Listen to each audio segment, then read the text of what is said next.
went to University of the West Indies, it was a huge place. They had 205 students total. So it was a small, very intimate atmosphere. And I must say the 6 years I spent in medical school there were probably the happiest years of my life. There was a small number of us. And I studied medicine at the University of the West Indies. And after I graduated, I spent some time there. Then I went back to Barbados to work because it was always my intention to go back home to work. The idea was if the country had paid for my education, I should go back to Barbados to work. Then I left Barbados, and in those days we didn't have any postgraduate education in the Caribbean. So like many of my colleagues, I went off to London for my postgraduate education. I worked then for a gentleman who became very distinguished, Lord Rosenheim. He became then president for the Royal College. I worked for him in London for a couple of years, and then came back to the Caribbean to work in Jamaica, always with the intention of going back to Barbados, but this never happened. Lord Rosenheim, he is one of the people to whom I would refer as a mentor. He always used to say, never worry about what you're going to do next. If you work hard and do a good job, it will become obvious what is the next stage. And I've always found this to be a very useful law to follow. Don't worry too much what you're going to do next. You do well what you're doing, and the future will take care of itself. So then I worked in the Caribbean for some time. I went to work with a person whom, the last man I call boss, because he was the last person who really had the intellectual superiority and intellectual, say, gifts that I admire tremendously. One of the most human persons I've ever known. His name was John Waterloo. As the only person who's, you see his picture somewhere here in my office, John Waterloo. He was a remarkable, I worked for him for 8 years in his unit of tropical metabolism. I worked on various aspects of the physiology and biochemistry of nutrition. Did a lot of work on the biochemistry of kidney function. Then I went back to the Department of Medicine and became professor of medicine and then head of the Department of Medicine. So then I left there and came to PAHO initially for 1 year. I'm the first of 7 children, and my father was a school teacher. My mother was a homemaker, and medicine, no, definitely not at all. I was obviously the first of my family to go to university. None of my family had been to university before.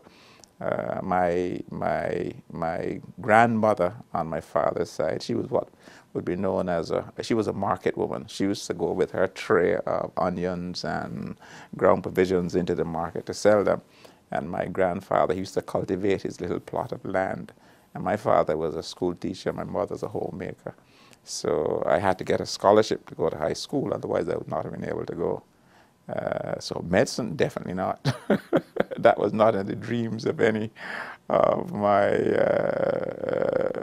parents.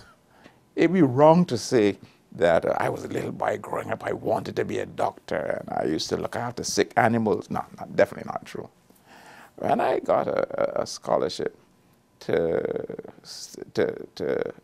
go to university, it was a great debate, first of all, where I would go to university. And at that time, University of West Indies was very small. And I decided I would go to Jamaica. Then when I was young, I was very nationalistic, you know. I used to remember that 1948, when our university was founded, was 100 years after the Communist Manifesto. And when we were in high school, we were very socialist-minded, so very nationalistic, believed in the future of the West Indies as a nation, etc., etc. So I opted to go to Jamaica to university. And my parish priest was furious. He said, this boy could go to London, he could go to Canada, he could go anywhere in the world. He wants to go to Jamaica. He must be mad. And I was a stubborn little fellow then. I said, no, I was going to go to Jamaica. So I went off to Jamaica to study medicine. Why I studied medicine, I really am never quite sure. It has to be a combination of things. It has to be a combination of, when I was a little boy, doctors were very, very, you know, figures of importance in the community, and you looked up to doctors. And one of the things, doctors were economically well off. in our community. So when you got a scholarship as a young boy, then the options available to you were, in those days, you either went into teaching, you went into law, or you went into medicine. Three things. All of them were regarded as kind of stable professions. My father always used to believe that you went into those things, but you had to go into the public service. My father was a great believer in that. If you were supported by public money, you should go into the public service after. And I suppose that influenced my choice of medicine. The idea it was a stable profession. You could come back and be of service, etc., etc. It's hard to know when you're 18, 19 what really makes you do one thing or another. There used to be a PAHO advisory committee on medical research. And my boss, John Water, was the chair of that committee. So he invited me to be a member of that committee. And that committee in those days, when Dr. Horowitz was director, was a very prestigious committee. It had Nobel Prize winners on it, like Little War from Argentina, distinguished biochemists on it, distinguished microbiologists like Hernando Groth from Colombia. Hernando Groth spoke the most beautiful Spanish I've ever heard in my life. Guillermo Soberon from Mexico, very distinguished people. And most of the records were then kept in, the notes were written in English. So I wrote English reasonably well. So John Water made me secretary of that committee. So I was secretary for many, many, many years. I always remember Magali Hansen used to work then in that committee. And I always, well, that was a story I wouldn't tell. I tell the story how the first time I wrote these minutes, Magali Hansen corrected my English. I was furious. I said, who is this Bolivian correcting my English? She was right, actually. Anyhow, be that as it may, I was secretary for a couple of years. Then I became president of the committee. And I was president of the committee for several years. Initially under Horowitz, Dr. Horowitz. Dr. Horowitz paid a lot of attention to that committee. He was very keen on research, paid a lot of attention to that committee. And then after a couple of years, I was president. Then there was a PAHO research unit. And then when, I've forgotten his name, from Mexico, was the head of that unit, he left. So Dr. Cunha invited me to be a member, to come into that position. Because as president, we were always criticizing the committee. He said, why don't you come now and be a member of the committee, to be head of research. I thought about it, so I said I'd give it a try. And I was telling that my family had a little family conference to determine whether to allow me to go or not. Because at that time, I was very comfortable in Jamaica, really. My department was doing very well. My research group was, I say modestly, one of the best in the world in its field. We had just built another section to our department. Our postgraduate program was going well. And so we said, why do you want to leave? I said, that is the time to leave. As my boss, Rosenheim, would say, it just came suddenly. This is the time to leave. Everything is going so well. You must never leave an organization when things are going badly. You must always leave them when things are going well. So I decided to give it a try. So I came for 1 year, stayed for 2. And then Dr. Macedo became director. And he appointed me to another position. And working with him was really a great pleasure. He is very, very, very bright, very bright, very bright. And one of the things I admired with him, his openness to comment and criticism. He would say, look, if you don't disagree with me, you don't do me a favor. If you find something is wrong, you must disagree with me, otherwise you don't do me a favor. Of course, I'm not going to get up in public and say, you're wrong. But if you think something is wrong, you must tell me, otherwise you don't do me a favor. And he would entertain argument and discussion, which I liked tremendously. So we got on very, very well. I owe him a great debt, Always open to comment. Door is open. He would have no doubt in telling you that is foolishness, no doubt whatsoever. But on the other hand, if you thought something was wrong, he would entertain discussion about it. He was a great director, a great director. I think Dr. Macedo created the a team spirit in PAHO, which is very, very important. Of course, there be internal differences, but the spirit of the kind of esprit in PAHO under Dr. Macedo was really remarkable. And Dr. Macedo, and this is something that I always admired, he never criticized what went on before. Never. Never criticized what went on before. His view was always, what are we going to do now? Rather than saying, you know, it didn't go well, etc. No, he never did that. Never criticized what went on before. He had a tremendous spirit. He had a lot of people, you know, history often brings together groups of people who, when they come together, their personalities gel under leadership and they do well. And I think that's something that which I admired in him tremendously, to be able to get people together, entertain, debate and discussion, but then come up with policies to which everyone would adhere. I think that was a great virtue of Dr. Macedo's. And he had, I think, but whether he would articulate it or not, the view that there are certain areas in which the organization can make an impact.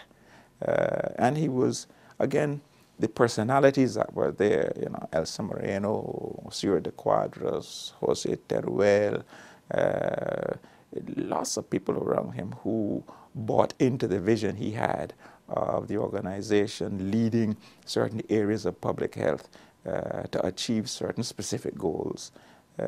He had that characteristic, which I think is quite remarkable in a leader. I was happy in the organization. I was lucky in the organization.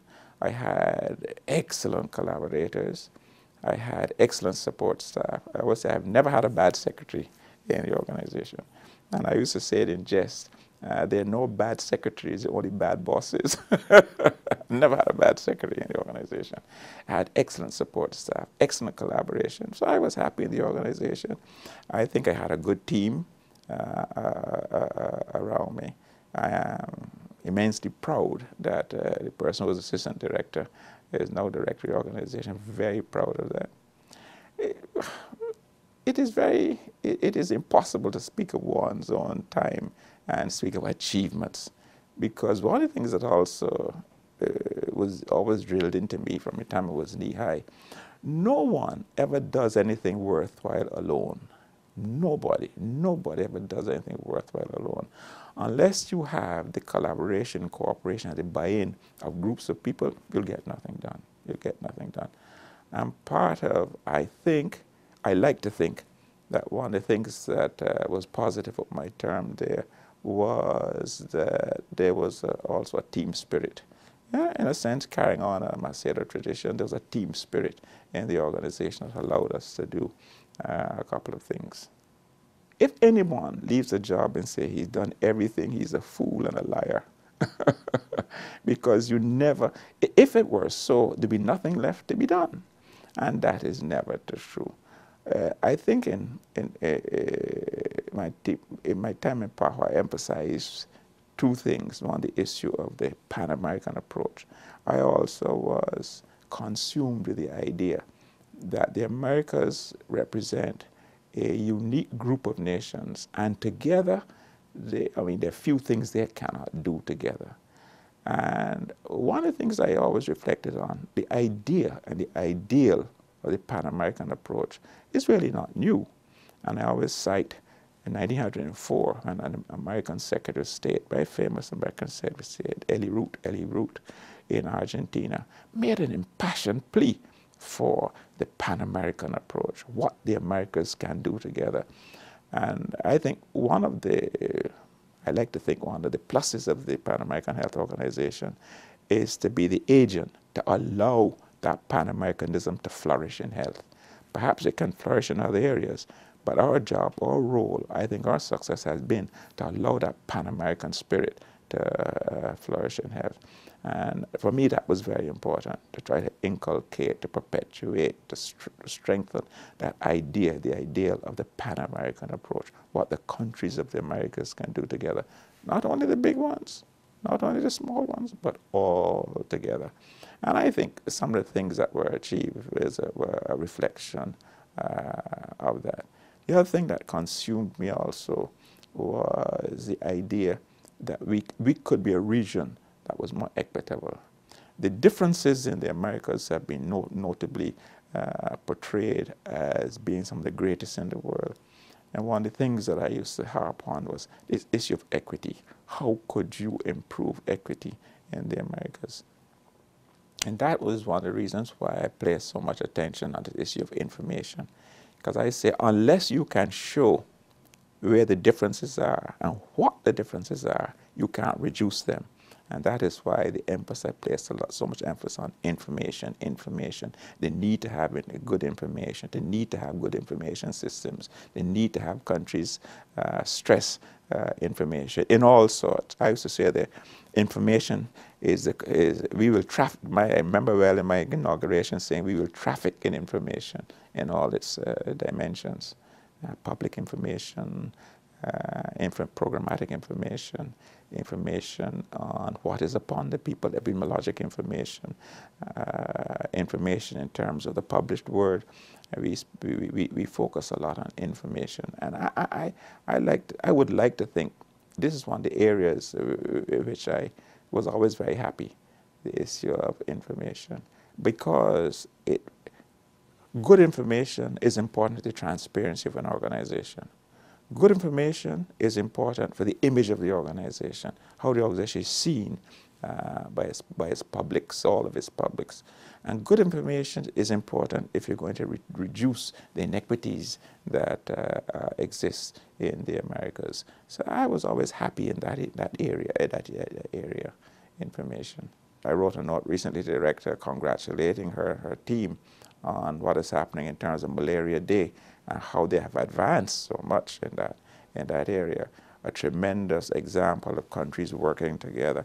And that can only happen if there's information of what is going on, information of what is done. And don't forget, also feedback and information to people who have worked in the area to give them a sense of pride in what they have done as well. When I left PAHO, I was going to do 4 things. I was going to read without interruption. I was going to play with my grandchildren. I was going to look after my roses. I was going to cook. Those are the 4 things I said I would do. Then someone asked me then, how are these 4 things going? I said, my grandchildren are growing, but I still see them from time to time. We just spent 2 weeks in the end of the year, all of the children and grandchildren together in one place, which was absolutely fantastic. The roses, year before last, they had more fungus than they've ever had before because I neglected them so badly. But I promised to do better this year. And my wife allows me to cook from time to time. Read without interruption. I don't have enough time to read as I would like to. This is one, I still don't have enough time. Maybe I just am becoming more incompetent in my old age, but I still find myself short of time to do all the things I want to do. But I'm involved in myriads of activities. I'm Chancellor University of West Indies. I teach at the John Stock Bloomberg School of Public Health. I am chairman of a couple of non-profit organizations. There's an advisory board for the Institute of Public Health in Emory. I'm chair of that board. There's a non-profit think tank in Washington, CDEP. I'm chair of that board. I'm a member of the Population Reference Bureau, their board. All of these are non-profit organizations. I haven't found yet any way to make large sums of money. I never have. And I suppose I'm too late to find it now. But I keep busy. I come to office every day, and people ask me, what you do? I say, first of all, this happened. It's not because it is habit. It's because there is always something to do. All right? If I go through my calendar today, the meeting today is a meeting at 3 o'clock. I have to advise someone. Yesterday were 2 meetings because I'm going off next week to a symposium in Oxford on what is the role of tertiary education in the emerging market economies. I'm going to participate in that. And I was talking yesterday to some people from the World Bank who are involved in tertiary education. Then I'm mentoring a young man who's interested in global health. So there are things that always keep me busy. CARFA has been a dream for some of us for some time.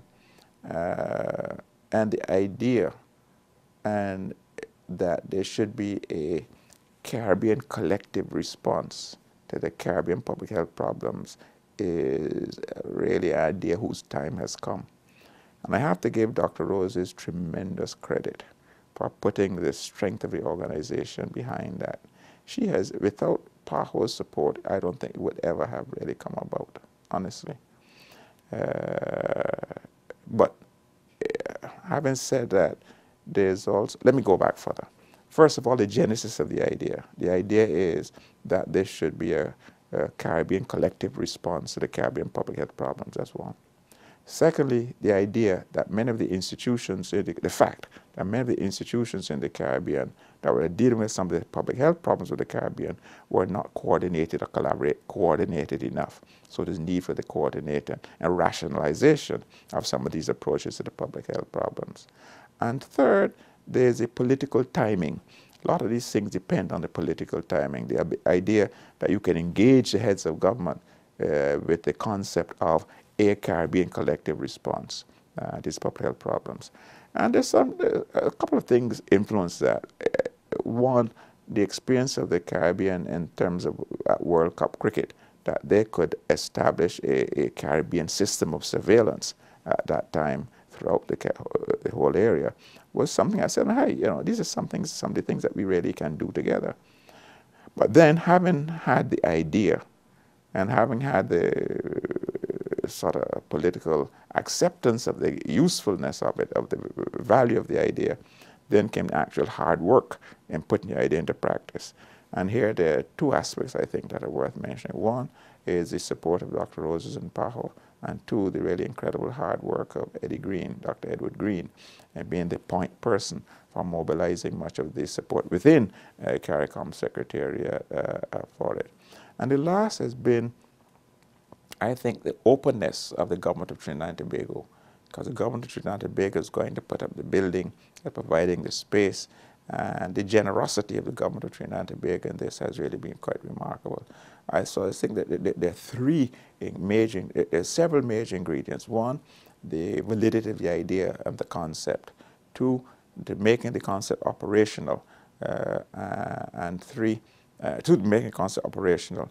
And really three, what have been the ingredients to the operationalization of the concept would be where I would look at it. It is now a legal entity. It is now a fact. And the thing is now how to make it work. That is how, there's no doubt about the validity of the concept, no doubt about the validity of the concept. So I think the stars are all aligned for a very successful CARFA. It's going to take continued work. It's going to take continued attention, continued energy, continued support from without and within the Caribbean. But I don't have any doubt about the validity of the concept, the usefulness of a CARFA for the Caribbean. I have no doubt about it at all. When you look at the problems in public health that affect the Caribbean, several years ago, the Caribbean heads of government adopted the phrase, the health of the region is the wealth of the region. And I was fortunate enough to be head of a commission that they established, pointing out what are some of the big problems within the Caribbean. If you look at, I pointed out there were three really. One, the issue of the chronic diseases, the non-communicable diseases. Two, the problem of HIV/AIDS. And three, the sequelae of injuries and violence. If you look at all those big problems and you combine them, then with the necessity for providing information, what happens in those problems, providing templates for approaching those particular problems, all that has to be done collectively. And CARFA is going to be the agent, I think, that addresses this collective approach. Let me address this this way. One could have the focus at the global level, at the regional level, at the local level, and perhaps at the individual level, maybe the local level. At the global level, the thrust is the health of the world as a whole. And in that context, the main issue is, for me, how you reduce the inequities that exist between the peoples of the world.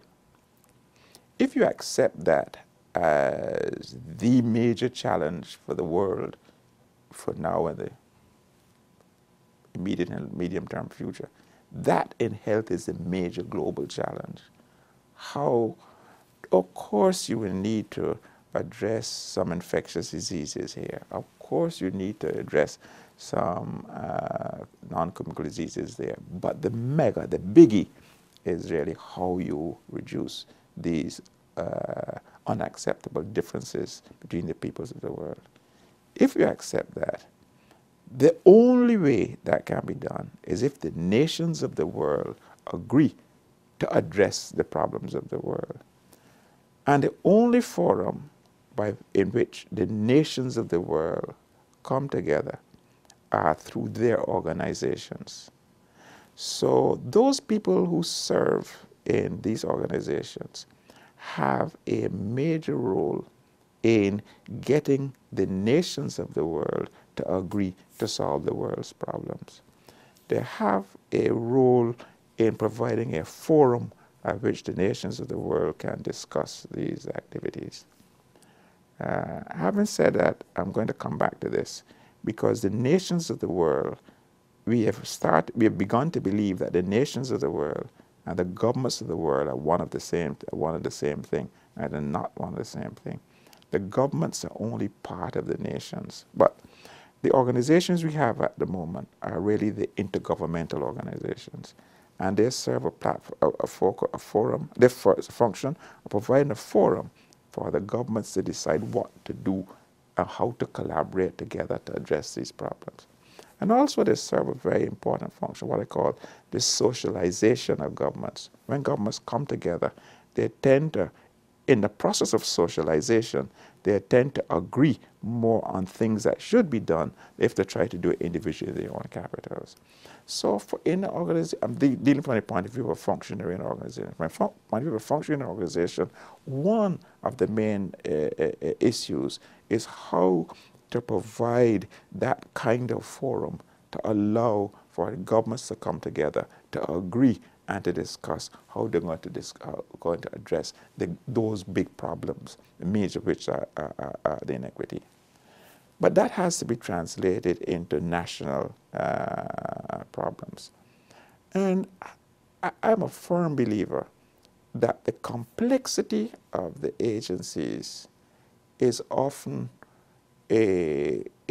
something that we make up ourselves, or the horror of the complexity is some things that we elevate often too much ourselves. I tell you why. Because I believe that national sovereignty should allow for the nations themselves to dictate how these various players come together. And I think the main function of the functionaries of international organizations, intergovernmental organizations, is to help the national government to put all these players together. One of the classic examples of that is in the polio program, when it was the interagency committees run by the government that dictated what was going to be done. Because sometimes we forget that what the various agencies and multiple players bring into a country is small potatoes compared to what the country itself does and spends in money, in time, in the blood and sweat of its people. What they brought in is really small. So part of our job is to how do you strengthen the capacity of the government to bring these various players together, many of which are interested in the country, but also interested in their own survival by definition. So the part of the problem at the local level is to strengthen that local capacity to bring together the disparate players so that disparate players march to the drum of what the country wants. So I see it at the global level, the governments, the nations, the governments, facilitating their coming together, facilitating their addressing these problems of difference and inequity. I see it the same thing happens at the regional level, having the governments come together to facilitate addressing the problems at the regional level. At the local level, having the focus shift to how you can strengthen that capacity of the government to bring these disparate players together. And if you ask, what is the hook that allows that to happen? What is the lever for that to happen? It is the information. If governments don't have information of what each one is doing, if governments don't have accurate information of what needs to happen at their own level, there'll be absolute chaos. Absolute chaos. I used to say in PAHO that only 3 golden rules of cooperation. 1 is mutuality of interest. 2 is specificity of purpose. And 3 is definition of resources. 3 golden rules. And at the country level, it obtains. You have to have, and the only person that can guarantee that interest, that mutuality of interest serves the people is the governments themselves.